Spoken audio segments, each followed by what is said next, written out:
সকালবেলা ঘুম থেকে উঠে আমরা প্রায় সবাই একটা কাজ করি, চা খাই, বিস্কুট খাই, কেউ রুটি ডিম, কেউ লুচি আলুর তরকারি। কিন্তু কখনো ভেবেছেন ব্রেকফাস্ট শব্দটার আসল মানে কি? কেন আমরা সকালের খাবারকে এত গুরুত্ব দিই? আর পৃথিবীর মানুষ কবে থেকে ব্রেকফাস্ট খাওয়া শুরু করলো? আজকের ভিডিওতে আমরা জানবো সকালের খাবারের আশ্চর্য ইতিহাস, এমন কিছু গল্প যা এসেছে বিখ্যাত বই নোলা খাবারের সরস গপ্প থেকে, যার লেখক কৌশিক মজুমদার। আর বিশ্বাস করুন, শেষ পর্যন্ত দেখলে সকালের চা বিস্কুটও আপনার কাছে নতুন মনে হবে। ব্রেকফাস্ট শব্দটা ইংরেজি, এটা আসলে দুটো শব্দ থেকে এসেছে, ব্রেক প্লাস ফাস্ট। মানে কি? রাতভর আমরা না খেয়ে থাকি, এই দীর্ঘ উপবাস ভাঙার জন্য যে খাবার খাই সেটাই ব্রেকফাস্ট। অর্থাৎ ব্রেকফাস্ট মানে হচ্ছে রাতের উপবাস ভাঙা। কিন্তু মজার ব্যাপার হলো, আজ আমরা যেভাবে সকালবেলা খাই, আগেকার মানুষ কিন্তু সবসময় তেমন করতো না। প্রাচীন গ্রীসে সকালের খাবার খুবই সাধারণ ছিল। তারা খেত রুটি, মদে ভেজানো রুটি, কখনো জলপাই। রোমানদের ক্ষেত্রেও একই। তারা সাধারণত দিনে একবার বড় খাবার খেত। সকালের খাবার ছিল খুব হালকা, কারণ তখন একটা বিশ্বাস ছিল সকালে বেশি খাওয়া শরীরের জন্য ভালো নয়। মধ্যযুগে ইউরোপে ব্রেকফাস্ট নিয়েছিল এক অদ্ভুত ধারণা। অনেক ধর্মীয় মানুষ মনে করতেন সকালবেলা খাওয়া একটু লোভের মতো, তাই অনেক সময় তারা সকালের খাবার এড়িয়ে যেত।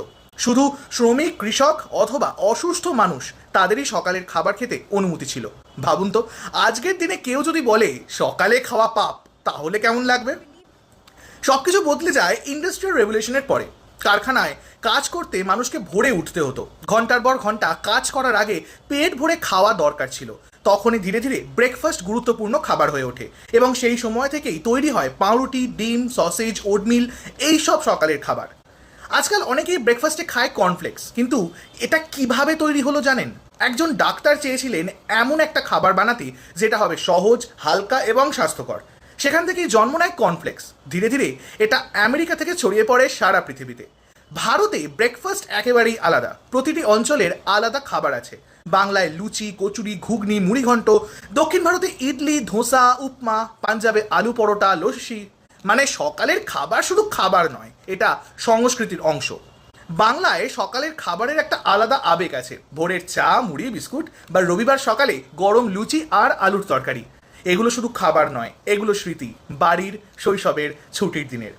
একটা সাধারণ সকালের খাবারের পিছনে যে এত ইতিহাস লুকিয়ে আছে ভাবা যায়। প্রাচীন গ্রিস থেকে শুরু করে মধ্যযুগের ধর্মীয় বিশ্বাস, শিল্প বিপ্লব আর আজকের আধুনিক জীবন, সব মিলিয়ে তৈরি হয়েছে আমাদের আজকের ব্রেকফাস্ট কালচার।